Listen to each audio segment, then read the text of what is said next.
Hello and welcome to Fiction Fans, a podcast where we read books and other words too. I'm Lily. And I'm Sarah, and today we will be discussing A Murder for Miss Hortense by Mel Pennant. But before we get into that, our quick 5-minute intro. What is something great that happened recently? I made soup stock. Ooh, yum. Yes. You use a crock pot or? Just a regular pot on the stove. Yeah. I've been meaning to use up these bags of like veggie scraps and bones in the freezer for longer than I should have. But I finally used them up, so I'm very pleased. Wonderful. That's great. Do you have any plans for the stock, or is it just good to have? It's just good to have. That's true. My good thing is I went on a little daycation last weekend. Nice. We went to a city that I've never... It's always nice to go to a new city and just poke around. It was only like an hour away, so like I said, it was just a day trip. But Bremerton is very cute, and it's close. We had to go all the way over there to see a movie that's only in like 2 theaters in the whole state. What movie? Friendship. I've not heard of it, but that's not surprising given how frequently I watch movies. You would hate it. The title doesn't inspire me, I'll be honest. It's advertised as Tim Robinson and Paul Rudd, which is true. Those are the 2 main characters. They are played by Tim Robinson and Paul Rudd. Oh, wait, is this the one where they like go on a road trip from Southern California to like San Francisco or something? No. Okay. They're neighbors, and they try to be friends, except Tim Robinson is bad at being friends with people. It's a lot of cringe humor. That does not sound like my kind of movie at all. I think the one that I'm thinking about is like they're brothers, and they go on a road trip. I have no clue who's in it. That's just, it sounded like that fit the title. That does not ring any bells. But I would go see anything in a vintage movie theater, so hey, I'm happy. Well, I'm glad that you had a nice daycation. Yeah. What are you drinking tonight? I am drinking a Jamaican Mule without the lime, which does basically just make it dark and stormy, but that's not quite as on theme. So I didn't realize that lime was not in a dark and stormy normally.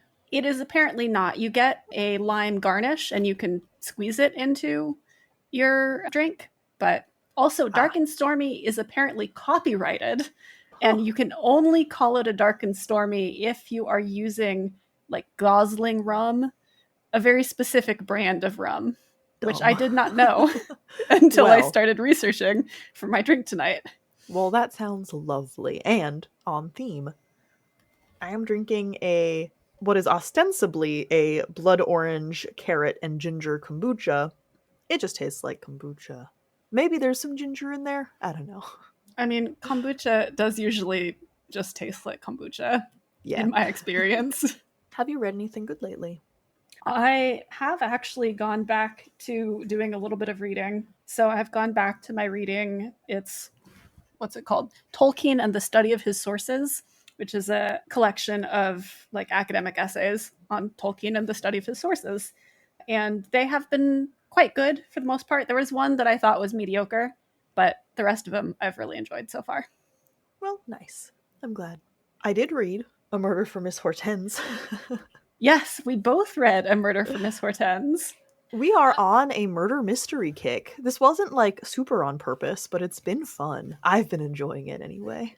I've been enjoying it too. It's not a genre that I typically read a lot of, but it's a genre that I enjoy. So I'm not complaining that we've been reading a lot of it.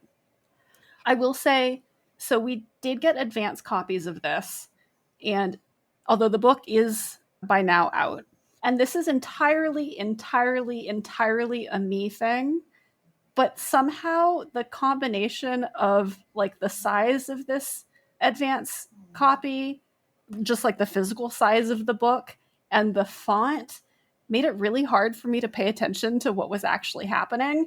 I've not had this problem before, so it was kind of wild. I similarly the paper was too white. Yeah. It was so bright. It hurt my eyes. It was just, There was just something about this arc that just, it felt like reading a printed out like book from that you printed off like a fan fiction from your own printer. But the cover, on the other hand, is gorgeous. I love it. The The kind of cover, graphic with the dominoes and the blood, and is good. I love murder mysteries. the cover is excellent.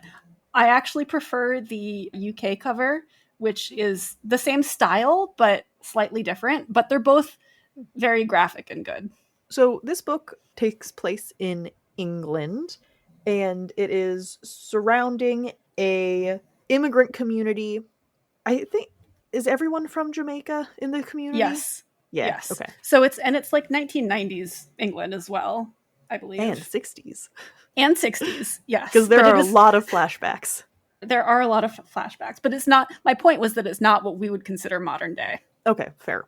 And also, the main characters are all, I would say, on the older side for a typical main character. Yes. You don't get a lot of action heroes who are in their 80s. And, yeah. I mean, Miss Hortense isn't exactly an action hero, but she's not. I mean, gritty detective, maybe I should say. She solves a murder. Yeah. That's basically the same thing. That was really fun. I don't know much about Britain in the 90s, for starters, or like race dynamics, how they handled immigration. Not great, it sounds like, and also I probably could have guessed. I don't think that was a roadblock to my reading in any way, though. Like, you get plenty of context. Yeah, about the extent of my knowledge of Jamaican immigrants in England is I watched a play when National Theatre at the height of COVID was releasing a free play on YouTube every week. I watched one about Jamaican immigrants coming to the UK. And that's the extent of my knowledge. But like you said, I didn't feel that was a roadblock or a detriment. Like, it didn't disrupt the reading experience for me. No, and it is always fun, like, reading about a culture that I'm not familiar with. Especially since there was so much food in this book. Holy shit.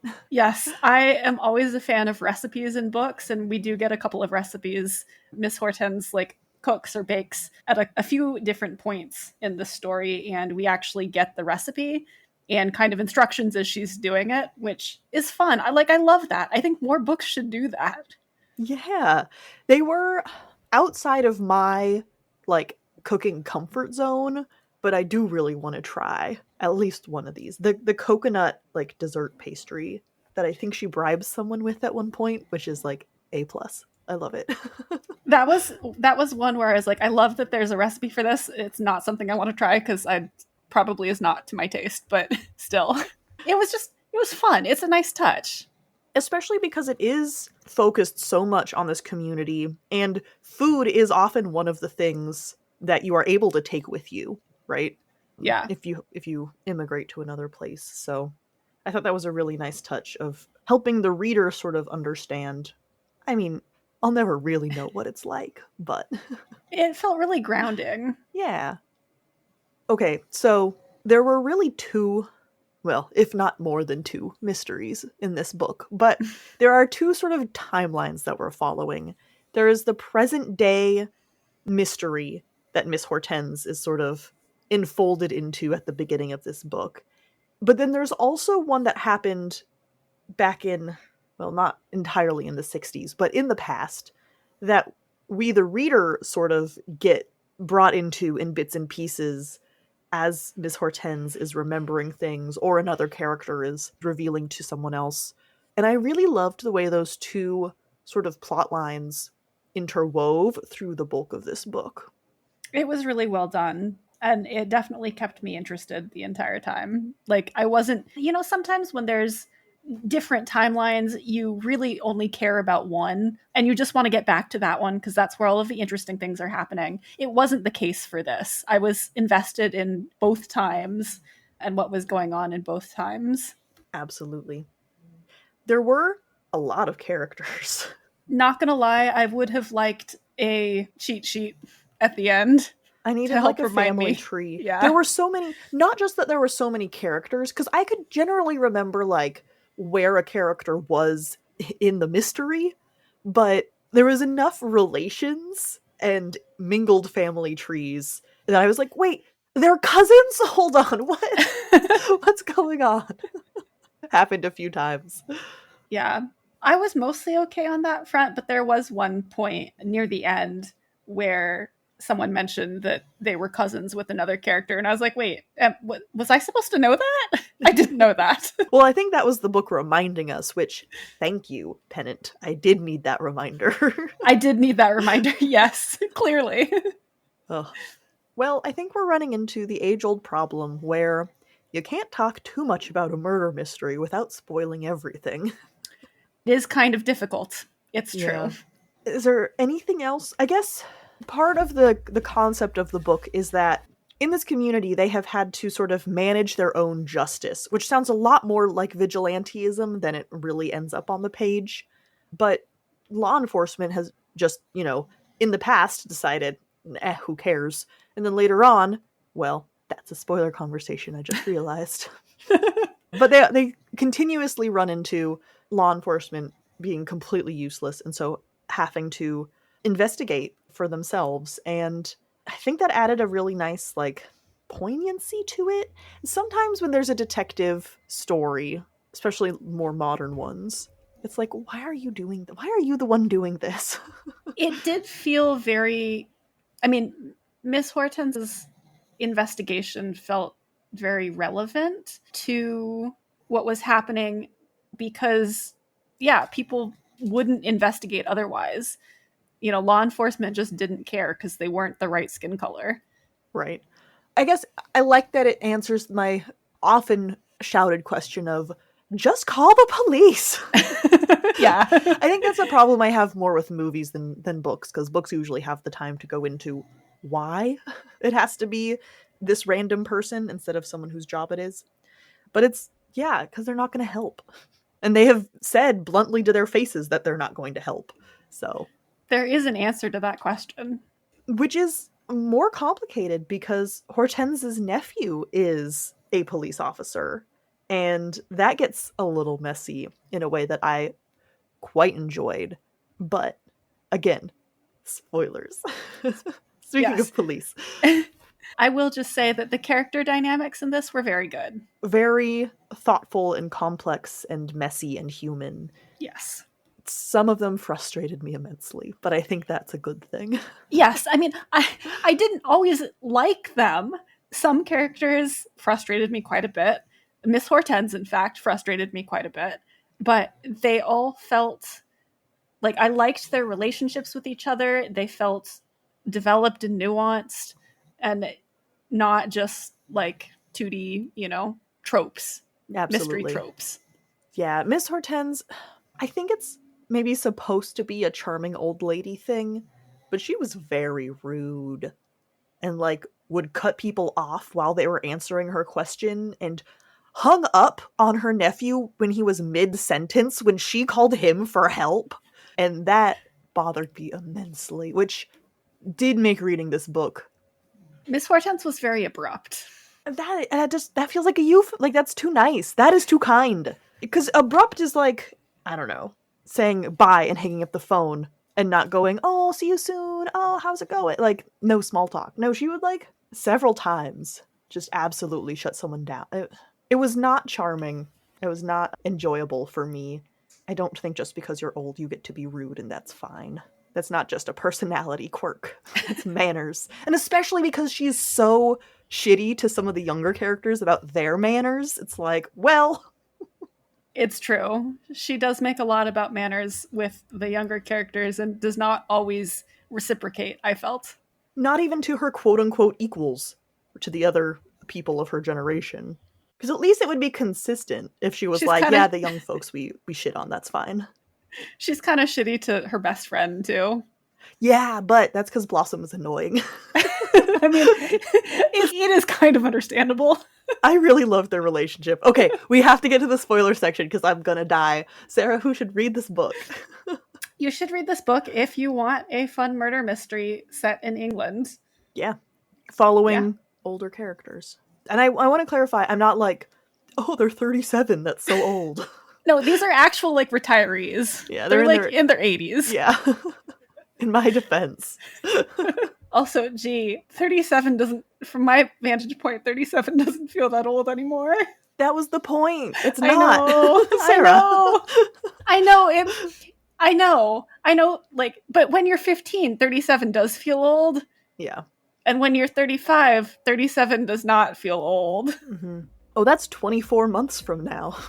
Yeah. How's that for a horrifying sentence? Thank you for making my day even better. This episode of Fiction Fans is brought to you by Fiction Fans. That's us. We really appreciate our patrons because otherwise we fund this podcast entirely ourselves. Patrons can find weekly bonus content, monthly exclusive episodes, and have free access to our biannual zine Solsticia, issue 3 of which just came out last week. Time travel. Yes. You can find all of that and more at patreon.com/fictionfanspod. Thank you for all of your support. The remainder of this episode contains spoilers. Gregory! I loved Gregory. Gregory was fantastic. Poor guy. Oh my god. He is trying his best. His aunt just keeps apparently getting him in trouble because it's implied that she got him in some deep shit a couple of years before the book. Well, okay. I want to caveat that. So Gregory is the nephew of Miss Hortense, who is also a policeman. Yes, his aunt got him to investigate something a couple of years ago that got him into deep shit. But how much of that was because his boss was a racist asshole who was actually doing illegal things? I was gonna say, I mean, he was probably racist too, don't get me wrong. But I thought the bigger problem with his boss was that he was corrupt and clearly taking bribes to ignore crime. Yes. I mean, I'm not saying he's not racist, but I didn't think that was the immediate problem there. No, he's definitely corrupt, but I suspect he's probably a little racist too. Yeah, probably. But he could be corrupt and not racist. Could. I'm not going to try to defend him. I'm just saying those are different. But my point stands.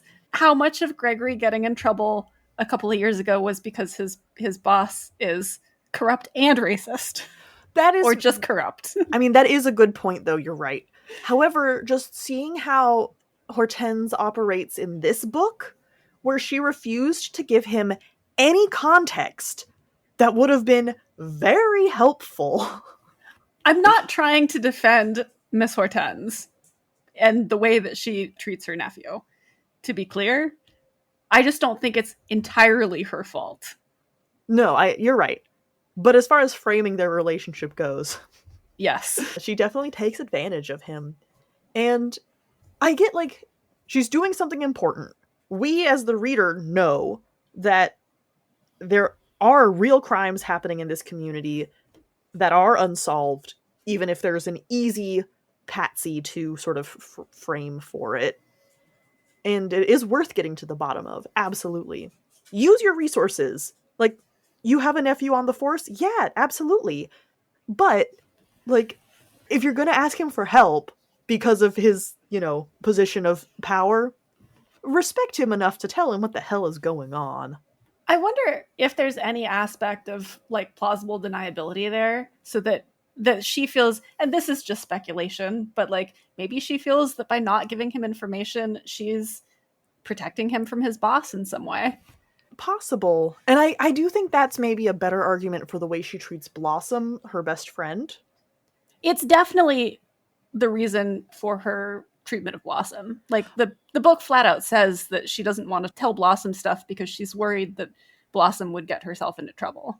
Which she does. However, Blossom only gets herself into trouble because she thinks Miss Hortense isn't investigating, because Miss Hortense lies.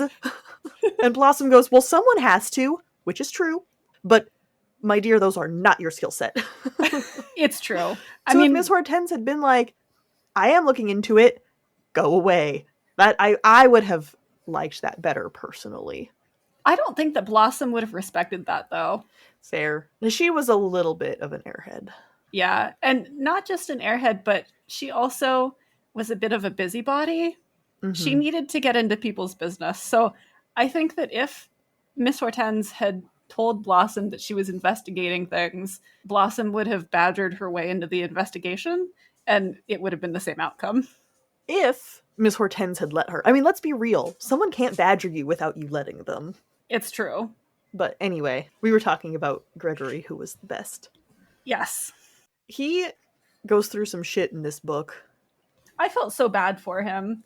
Not just because Miss Hortense is kind of exploitative. Yeah, I was gonna say uses him for his work, but he's got a shitty boss. The community doesn't really like that he's part of the police. And then we have Sonia, who is lodging with Miss Hortense, who has her own motivations, and she tells him things about his mother that she has overheard and frames it in a way to make it really bad. And she's just doing it because she wants to make Miss Hortense's life a little annoying. But I feel bad for Gregory being stuck in the middle of that. Oh yeah, absolutely. But stand-up guy ignores Miss Hortense for a couple of chapters, which, yes, absolutely. Understandable. But when she calls him and is like, hey, shit's really going down, though, he shows up. He's not like, everything's fine now.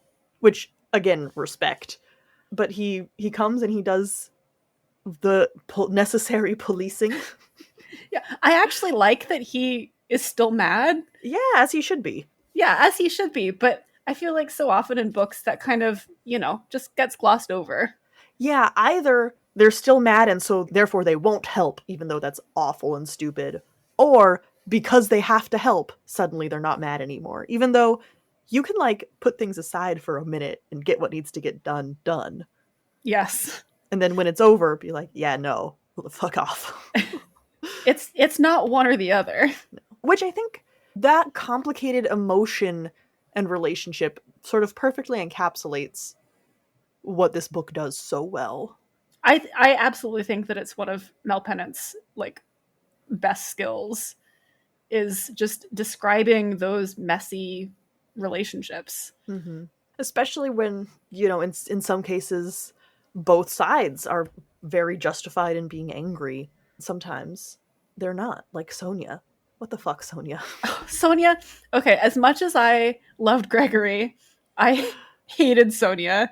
She was just so annoying because, so she is mad at Miss Hortense because she thinks that Miss Hortense was the partner lady who did bad things to her family. And she has the wrong person, but she doesn't realize it. And so she gets back at Miss Hortense by moving in with her, doing lots of little things like smoking when Miss Hortense asked her not to smoke in the house, taking up lots of shelf space, digging up her rose and not admitting to it, throwing out her favorite pot. Just tiny little things. And I'm like, bitch, please. So I do want to push back a little bit because Miss Hortense was the partner lady for a very long time. And Sonia knew that. Right, but they even interacted when she was little, and there's a moment where she's like, I didn't understand what a partner was. I thought you were just stealing our money. Yeah, and maybe this is because I just had trouble with the actual physical format of this book, but I thought that the partner lady at the time when she was complaining about was actually the woman who came after Miss Hortense. Yes, Constance, I believe. Yes. She is mad at the wrong partner lady. You were correct. I get why she thinks that Miss Hortense is the one, but she has the wrong woman. But by this point, Constance is already dead. So she's like, check. Not that Sonia did it, but she's like, all right, one partner lady down, one to go. That's how I interpreted it. I thought she was just mad at the partner as a whole. Oh, I thought she was specifically mad at the partner lady, and she went with the one woman that she knew was the partner lady and got it wrong. But she knew that Constance was the partner lady because she went to that address first. That's true. But she only went to that address because she wanted to fuck with Miss Hortense. I don't think that's how the beginning of the book presented it. Now, I did read the beginning of the book. That might have also been why I had trouble with names. is because I read about half, maybe a third or half of the book, read a different book in between, and then finished it, which is a little bit disjointed. It's not the ideal way of reading a book. And it's true, like my reading abilities and concentration skills have gone down since I got Dumpling, because Dumpling is a little terror, traumatized terror. Your And new it, pug, that is. yes, my new pug. And it makes it really hard to concentrate on reading when you have a traumatized 2-year-old attacking your other pugs. That's true. This is a book that warrants attention and concentration. This is, Yes. not that this is not a popcorn book in that it's not enjoyable and intriguing and like all of the fun things that murder mysteries are, but because there are so many different threads happening at once, you do actually need to like devote some time to it. Yeah.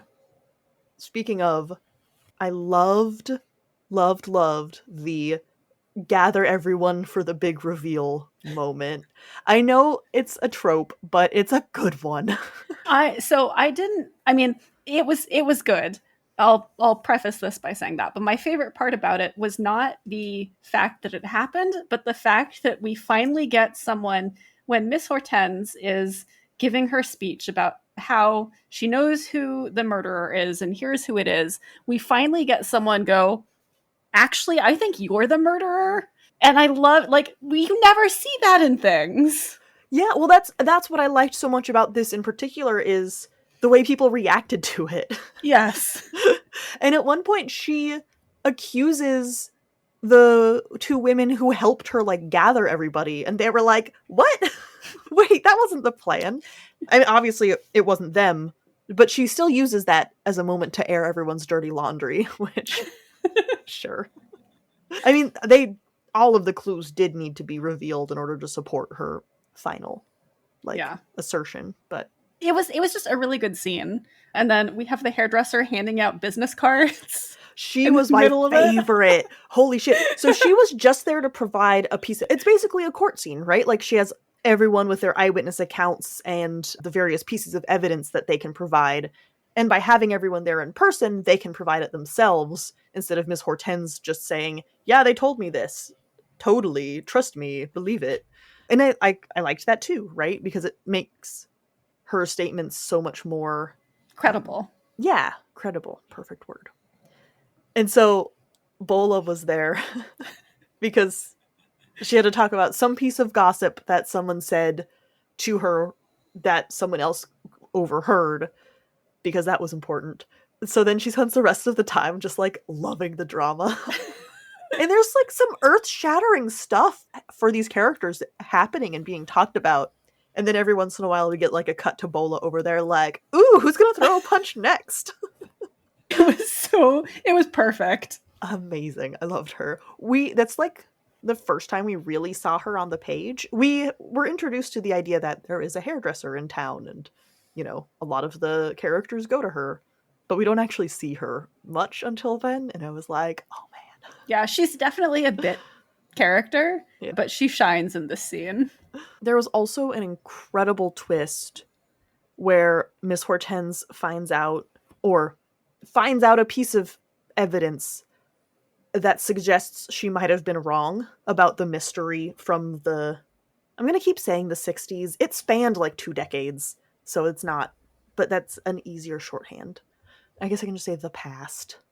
You could just say the past. The past mystery as opposed to the present mystery. She finds something out that means her conclusion about the past might have been wrong. She had ruled out a suspect based on some information and then found out that information was incorrect. And so the young man that she had sort of identified as the culprit and who had been killed. So I guess there was a little bit of vigilantism. I mean, there was definitely some vigilantism because 2 members of the partner, like, they go and kill this man, this boy. Just Fitz, I thought. No, isn't it Fitz and the friend? No, Because Errol's already dead. I thought Errol died in the fight. No, he's in the hospital during the fight because the car crash has happened. Him and Hortense are both in the hospital. Oh, yeah, that's true. Because the car crash is how she finds the car, or sees the car, which is the final clue that leads her to Danny. Yeah, that's true. So but they don't take it lightly, right? That kind of haunts her for years. And then when she finds out that she might have been wrong, turns out she wasn't, so that was good. Yeah, I mean, they didn't kill an innocent, teenager. But her confidence was shaken. Yeah. And it does turn out that it was more complex than just Danny, going around attacking these women of his own accord. Absolutely. I did really like, though, the not reveal, but Hortense having to deal with the fact that she had made an assumption that the person doing these attacks was obviously a man, because who else would be so aggressive as to beat these women to death? And then it turns out it was actually a boy. I mean, he was an older teenager, but she says it wasn't the big monstrous shadow she had in her head, right? So those assumptions had absolutely messed up her investigation. And then it turns out that it was actually a woman behind the whole thing. And I actually was very glad for that. A, challenging assumptions is good. And B, ostensibly the attacks had been about adultery. These women were attacked and then given the scripture line, "Thou shalt not commit adultery." And that was like the only thing they all remembered. Except the very first one is a sex worker. And I was like, why the hell? Like, aren't the Johns the ones committing adultery, not her? What the hell? And misogyny does explain that, but I was still pretty annoyed by it. So to find out that it was actually this other woman who had lost her child and then found out that Pearl, the victim, was sort of abandoning her children and used that sort of as pretext to just be mad at her for anything, I was like, okay, I like that tracks. That feels much better than just attacking a sex worker because of adultery. Yes, agreed. I mean, I can't say that I liked Myrtle's motivations. Murder's bad. Well, and to be fair, she didn't actually realize that Danny was the one killing these women initially. Right. But I liked that it was more complex than we're led to believe at first. Yes, absolutely. And it ends up being very complex because, right, she was just angry and spewing vitriol at this young man who absorbed all of it and so took matters into his own hands. Yeah. And of course she was happy about it because she thought they deserved it, so he got that positive feedback loop. Yeah. It just, I mean, it's a bad situation all around. Yeah, absolutely. But Hortense figures it out. Hortense does figure it out. I know there is going to be a book 2. The ending definitely had a hook, and I was like, is that just a cute wink wink nudge, or is that actually a hook for book 2? No, there is actually going to be a book 2. And I definitely want to read book 2. Like, I had fun with this book. I want to reread this book, A, to help better absorb some of the character names, and B, I don't think this is the type of mystery that you could unravel as you read along. Some of the clues that she ends up revealing, like, oh, the way the notes were typewritten, the S's were all smudged the same way, so I knew they were on the same typewriter. I don't think that information was in the book. I think that it's going to be a book that you can reread, even though it's a mystery, and obviously you're going to know who done it. Oh yeah, so the second part of that was, I don't think I could have figured it out during my first read based on the clues that the book was giving me. However, I do feel like, I mean, it all fits together so perfectly. On a reread, we'll be able to see those threads as they're introduced, and I think that would be a very fun experience. Yeah, absolutely. Thank you so much for listening to this episode of Fiction Fans. Come disagree with us. We're on Blue Sky and Instagram at FictionFansPod. You can also email us at fictionfanspod@gmail.com or leave a comment on YouTube. If you enjoyed the episode, please rate and review on Spotify and Apple Podcasts and follow us wherever your podcasts live.